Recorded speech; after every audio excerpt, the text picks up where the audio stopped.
We lost last year. I think it was more than that, but, people don't like saying it because they always said 100,000, 115,000, numbers we've been hearing for years. So we lost last year more than 200,000 people, dead people, ruined families beyond the 200,000. And those 200,000, that family will never be the same. These people have killed. Vamos con lo primero, es mentira. Nosotros tuvimos un maravilloso documental de los mejores que hice en este canal sobre las drogas, que creo que lo vamos a reformular para respetar las estrictísimas políticas de drogas de YouTube, que son muy estrictas, por ejemplo, respecto a ilustraciones, y creo que lo vamos a lanzar de nuevo. No hay mayor mentira geopolítica en el mundo que la prohibición de las drogas. No hay mayor mentira que el alarmismo de las drogas. Miren, acá tenemos las dos obras más importantes, en realidad es la obra más importante en sus dos volúmenes del mundo sobre las sustancias psicoactivas. La historia general de las drogas de Antonio Escotado, escrita en la cárcel. Ahora vuelvo a poner la conferencia, pero quiero un primer plano, permítaseme. Él la escribió en la cárcel porque tras humillar con datos sólidos a un ministro de aquel entonces, del autócrata faraónico Felipe González, vendido como gran estadista, le hicieron una operación, lo metieron preso 1 año y medio, un académico de prestigio, una referencia intelectual en el mundo, y escribió esta obra que hasta el día de hoy es insuperada, traducida a muchísimos idiomas. Es la obra de referencia, la obra más importante que existe, desde un enfoque histórico, jurídico e incluso científico sobre las sustancias psicoactivas. El mayor erudito de todos los tiempos, Antonio Escotado. Durante 5.000 años de historia, el hombre y las drogas convivimos con absoluta armonía. Durante el 99% de la historia de la humanidad, las drogas fueron libres, y eso incluye al opio, que es una droga, no hacemos ningún tipo de apología, estamos hablando científicamente. Es una droga ancestral que utilizaba Marco Aurelio, que utilizaba Wagner, que utilizaban muchísimos, Conan Doyle, utilizaron muchísimas luces del mundo. Lo usó Iván Ilich, lo usó Spinetta, soy testigo personalmente, y sobrevivieron 20 años a diagnósticos donde le decían, va a vivir 2, porque se utilizó históricamente para reducir el metabolismo basal y para tratar, por ejemplo, cánceres. Pero bueno, no nos vamos a meter en esos detalles técnicos, pero fíjense cómo la morfina y muchísimos opioides siguen siendo la anestesia fundamental al día de hoy en la medicina tradicional. Ok. Todo lo demás también, que el cannabis, los hongos alucinógenos, la ayahuasca, todas las drogas que conocen. La cocaína para ir a las artificiales y la heroína se vendían en las farmacias de todo el mundo hasta la década del 60. El primer país en prohibirlas, en restringirlas con la ley Harrison de 1913 fue los Estados Unidos. Yo no estoy haciendo ningún tipo de apología de las drogas, pero todos consumen también café, consumen todo tipo de fármacos. Las pastillas psiquiátricas hoy se reparten como caramelos. Hace poco hicimos un documental con un médico neurocientífico experto sobre los crímenes de la psiquiatría. Yo no estoy hablando tampoco en contra de las drogas psiquiátricas. Cada quien sabe cómo estimularse, cómo manejarse, cómo interactuar químicamente con su cerebro.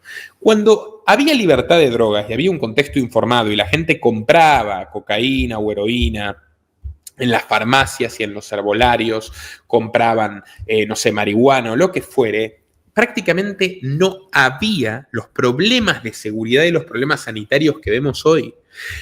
No había ni siquiera, no hubo en los censos norteamericanos tan solo una muerte por sobredosis de cocaína cuando se vendía con la marca de Biden en las farmacias, máxima pureza, sin adulterantes, con prescripciones médicas. No hubo una sola, a diferencia del alcohol, que dejó un tendal de muertes. ¿Sirvió prohibir el alcohol? No, fue el experimento de la ley seca, la mafia se enriqueció más que nunca, la gente se quedaba ciega. Porque las licorerías clandestinas que no tenían ningún tipo de control de calidad, que no respondían por sus actos porque era clandestino y lo manejaban los mafiosos, hacían mal los productos y dejaban a la gente ciega o se moría envenenada y tuvieron que levantar la maldita ley seca, como los romanos en el año 186 a.C. tuvieron que levantar la primera prohibición que hubo de las drogas, que era la prohibición contra las bacanales, que eran las fiestas mistéricas que habían importado de Grecia. ¿Saben por qué los romanos tuvieron que suspender la prohibición de las drogas en el año 186 a.C.? Les cuento la historia, pero parece que les está interesando. Yo se las cuento. La manejo perfectamente, gracias a quién? Al erudito. Yo soy un divulgador. Por cierto, le debemos una respuesta muy formal, más académica que de costumbre, a un amigo de esta casa sobre otra obra de Escotado. Pero bueno, pasaron cosas, ha sido un año muy intenso. Centrémonos con la cuestión de las drogas. En el año 186 a.C., el cónsul Espurio Postumio, un reaccionario conservador, que fue tan odiado y detestado que de ahí se empezó a utilizar la palabra espurio como maligno, como perverso, como viciado,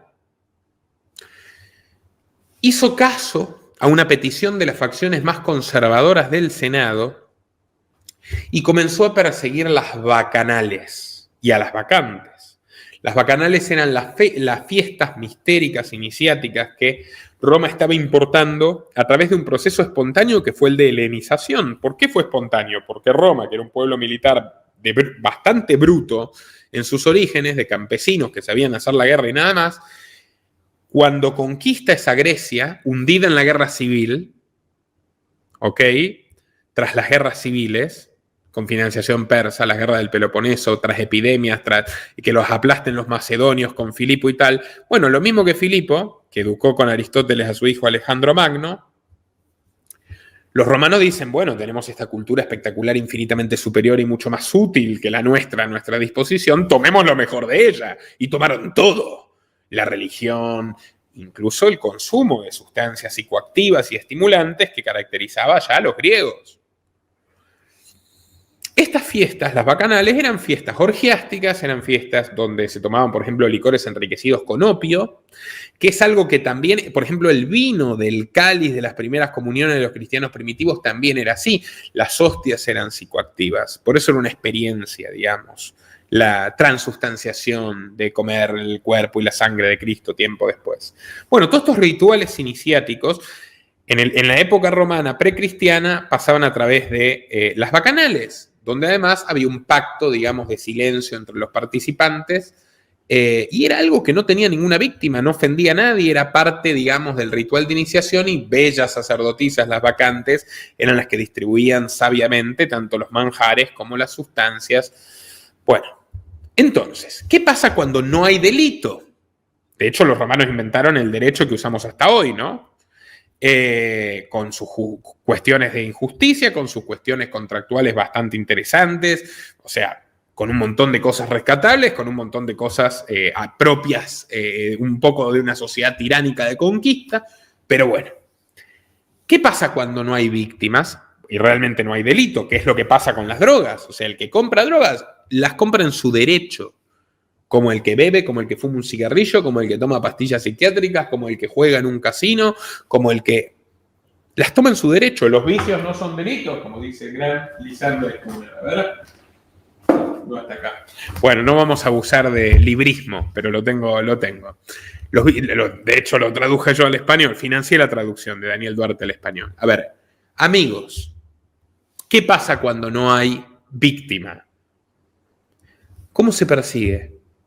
Bueno, el cónsul Espurio Postumio en Roma creó la figura del delator anónimo remunerado, es decir, del soplón a sueldo, que tenía que ir a la fiesta, infiltrarse y buchonear, cantar, exponer a los otros que habían participado, gente que no le había hecho daño a nadie para que vaya presa. ¿Saben por qué? Al cabo de unos años Roma tuvo que derogar, sin hacer mucho espamento, tuvo que derogar la prohibición de las drogas, porque habían encarcelado a una cuarta parte de la población. Porque estaban gastando más recursos, una quinta parte de la población prácticamente. Habían gastado más recursos en las cárceles que en las cuestiones militares. Habían metido presos a jueces y a senadores, porque con la prohibición lo que hicieron fue popularizar las bacanales. Hubo más bacanales que antes, hubo más drogas que antes. Y se generó una sociedad policial divisiva. Bueno, ese primer experimento fracasó. ¿Cuál fue el gran segundo experimento de prohibición de las drogas? La caza de brujas. ¿Por qué la casa de brujas? Se preguntarán. Porque las brujas eran parteras, las brujas eran homeópatas, eran boticarias, eran las farmacéuticas de una Europa maldita que con una mala cristianización, con un abuso político de la cristiandad, había sumido en la miseria y la ignorancia a toda su población.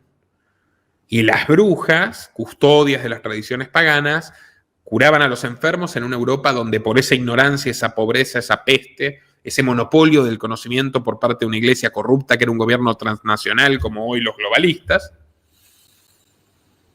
transnacional y censor como hoy los globalistas, bueno, en esa Europa las brujas estaban curando a la gente de una población diezmada por la peste negra, estaban atendiendo a las mujeres. ¿Y cómo lo hacían? Por supuesto, con drogas, que son un instrumento.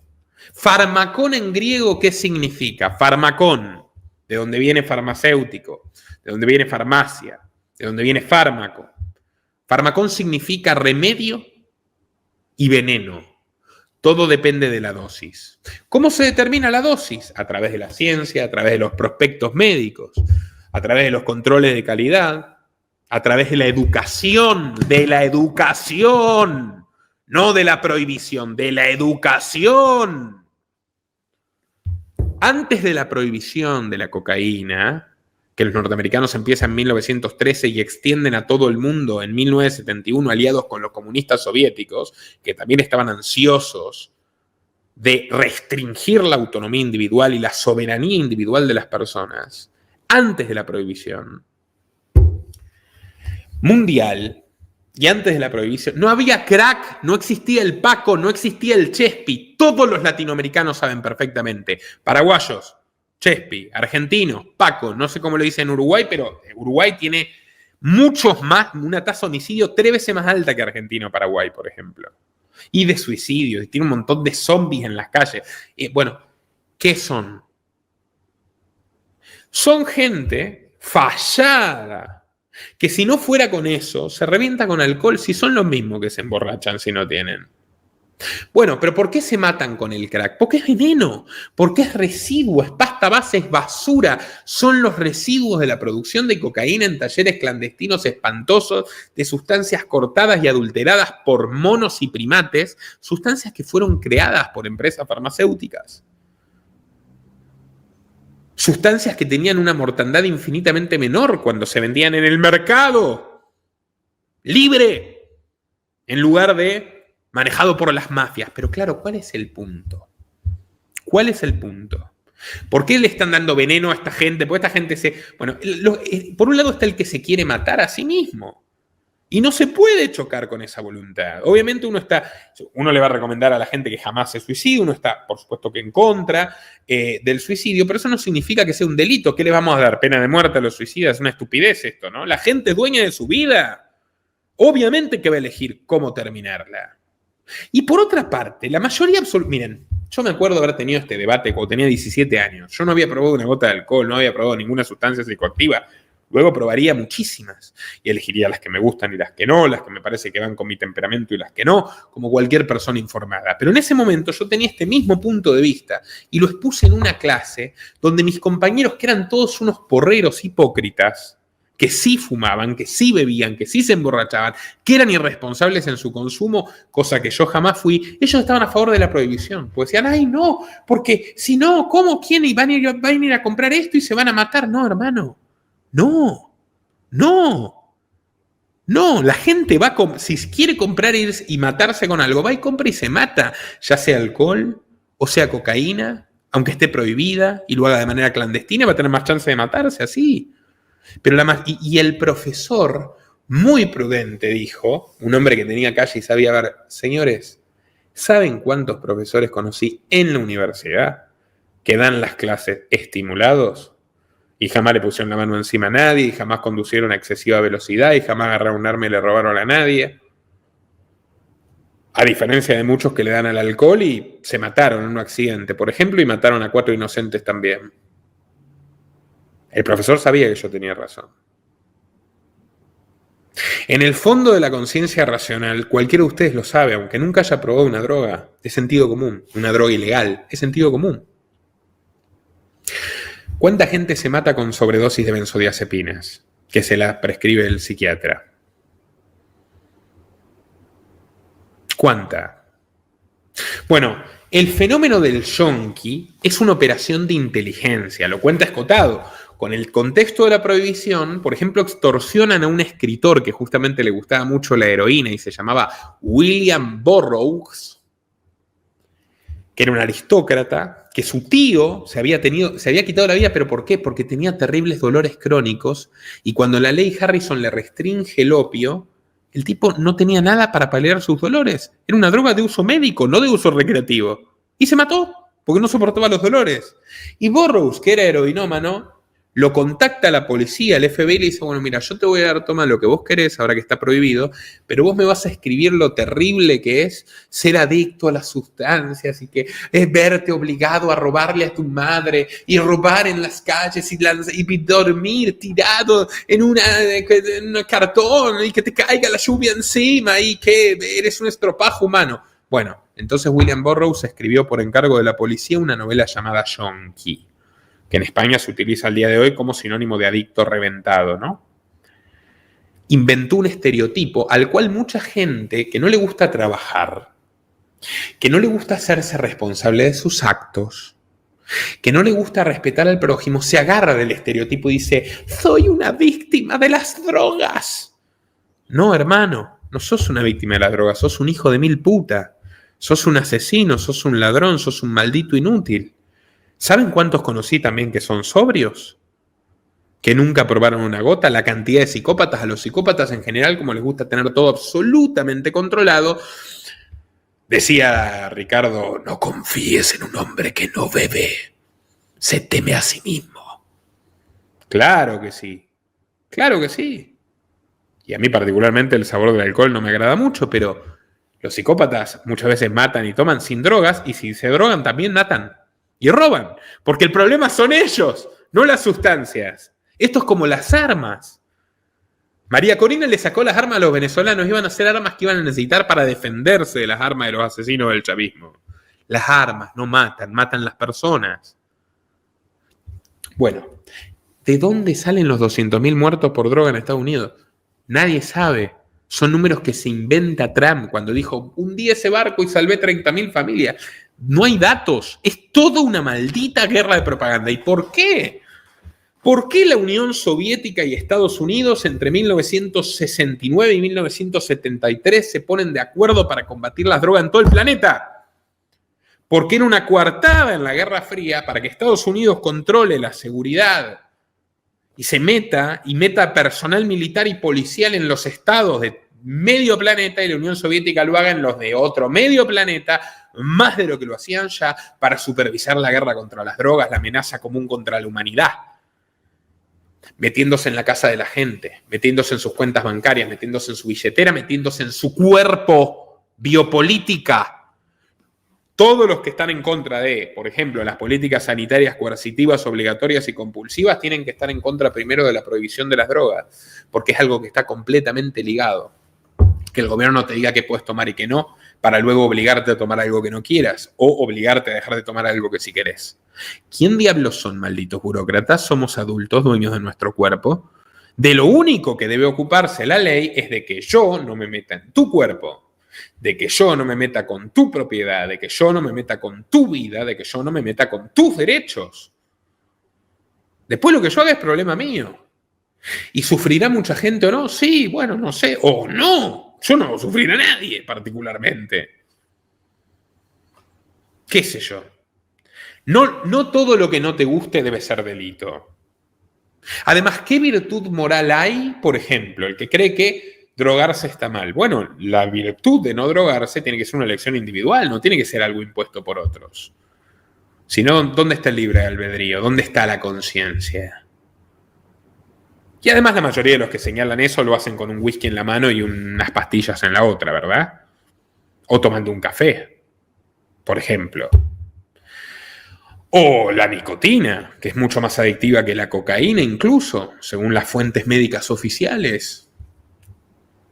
Igual también demonizado el tabaco. Yo no estoy diciendo que hay que prohibir el alcohol, hay que prohibir el tabaco.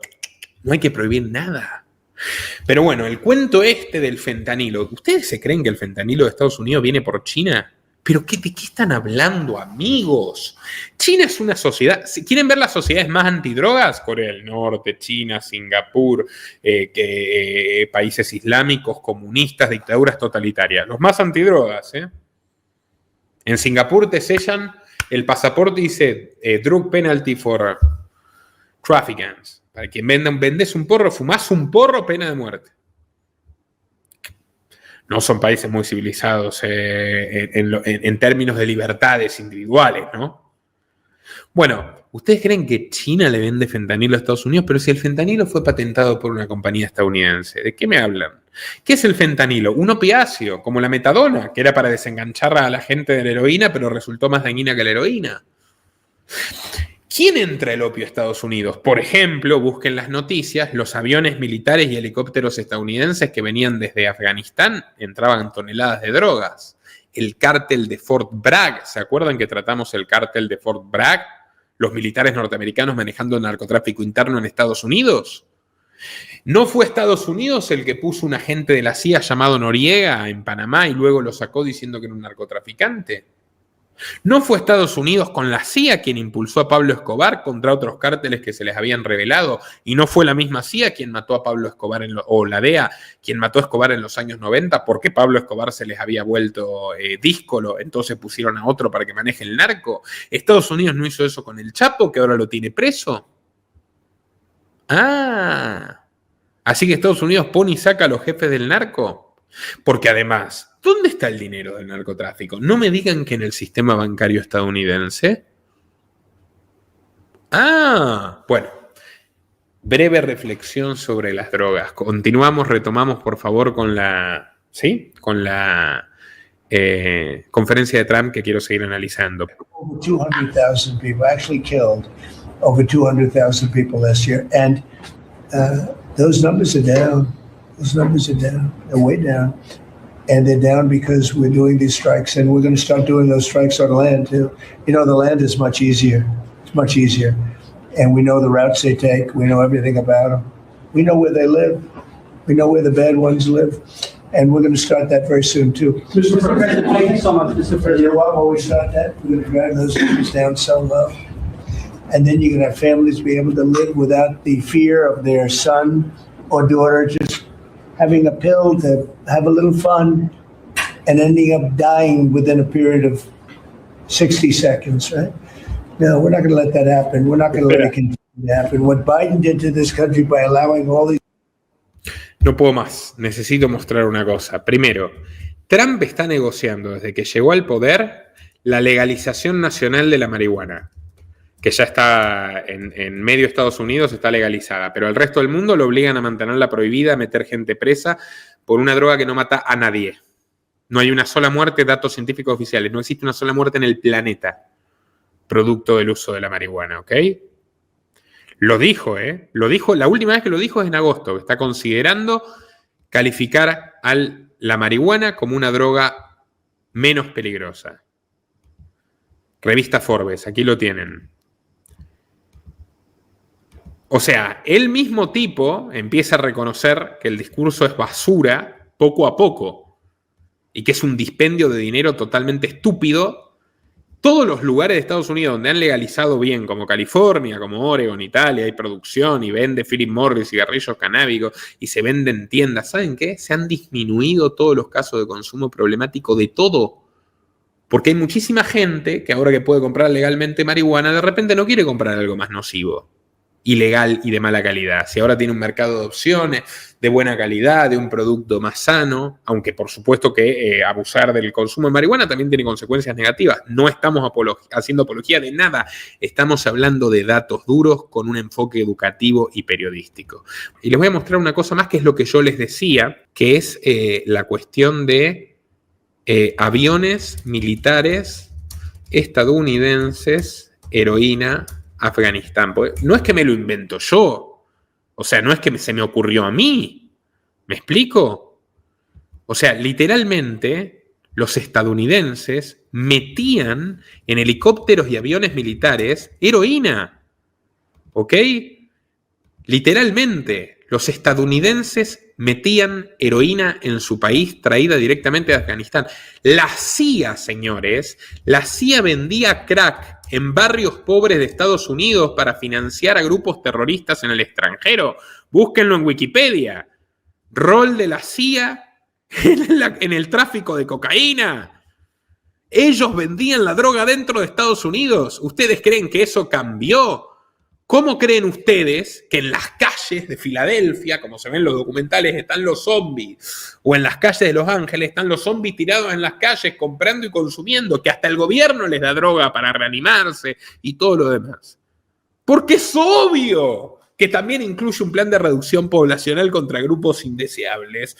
Porque los norteamericanos siempre, por más que hagan discursos, tienen lamentablemente un racismo institucional patológico entre muchas otras cosas y además con todo ese pretexto de miren los zombies, invaden países y les roban recursos y eventualmente empiecen por Venezuela y seguirán por México, Panamá, lo que se les antoje. ¿Quién en el canal de Panamá van a decir que Panamá vende drogas? Que está el tataranieto de Noriega está vendiendo drogas en Panamá. Bueno, esto no defiende al cerdo de Maduro, al que ellos le compran petróleo hasta ahora. Bueno. These people. And I call them animals in many cases. I think they're animals. To come into our country and destroy our country and let all those drugs pour in. Let people just walk across the border like it was nothing. You look at them, a lot of them, you know, they say, oh, let's not discriminate. I'm not talking about color. I'm just talking about you look into the eyes of some of these people. We're smart. And you see a killer. Come on in. Just come on in. 11,888 murderers. Many of them committed more than one murder. He allowed them into our country, totally unvetted, totally unchecked. But he also allowed drugs to come in at record numbers. And hundreds of thousands of people a year died. And we're taking those son of a bitches out.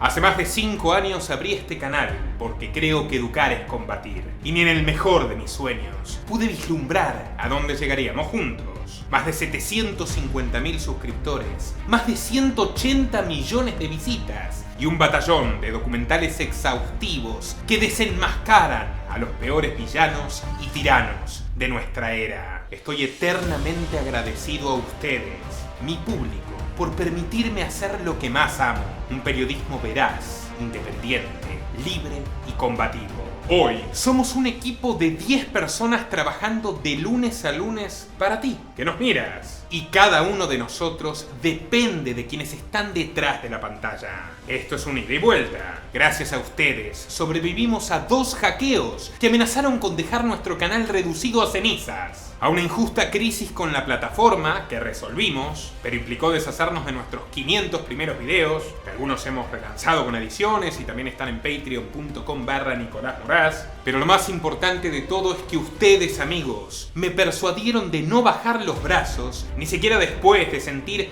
una fría pistola calibre 32 en mi cuello y estar a 5 segundos de no poder contar la historia, ni esa ni ninguna otra. Sin embargo, este último año ha sido particularmente duro, tanto en lo personal como en lo laboral. Y si realmente quieres que sigamos contándote la cruda realidad para que puedas prepararte ante sus desafíos en este mundo turbulento, realmente necesitamos tu ayuda. No solo para continuar con una 7ª temporada de Los Liberales, sino para innovar y dar un salto de calidad. Esto significa financiar un nuevo estudio que elevará la calidad audiovisual y nos permitirá introducir nuevos formatos, como debates o entrevistas en vivo con personajes de lujo. Nuestro objetivo es reunir $50.000 para este proyecto, que incluye tanto mejoras técnicas como construcción y personal. Pero como nada es gratis en la vida, por supuesto que si nos apoyas en esta aventura, recibirás tu recompensa. ¿Cómo? A través de nuestra nueva tienda en patreon.com/Nicolás Moraz. Sí, ahora los liberales tenemos tienda. Además de los valiosos aportes mensuales que ustedes hacen en Patreon y que realmente necesitamos y agradecemos, por favor no dejen de hacerlos. Ahora puedes hacer una compra única que impulsará la renovación de los liberales y para ello no es necesario que te unas como aportante mensual.